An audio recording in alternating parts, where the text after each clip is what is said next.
Syederalun, Jaksa Penuntut Umum atau JPU menjatuhkan tuntutan hukuman mati terhadap terdakwa Irjen Teddy Minahasa di Pengadilan Negeri atau PN Jakarta Barat pada Kamis 30 Maret 2023.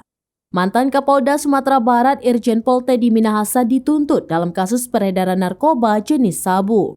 Dalam sidang agenda pembacaan tuntutan terdakwa Teddy Minahasa, jaksa mengungkap salah satu hal yang memberatkan tuntutan hukuman adalah terdakwa telah mengkhianati perintah Presiden dalam penegakan hukum dan pemberantasan peredaran gelap narkotika di Indonesia.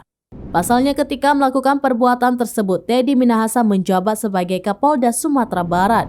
Alih-alih memberantas, terdakwa justru melibatkan diri masuk ke dalam peredaran narkotika serta memanfaatkan jabatannya dengan memerintahkan anak buahnya ikut serta membantu praktik kotornya.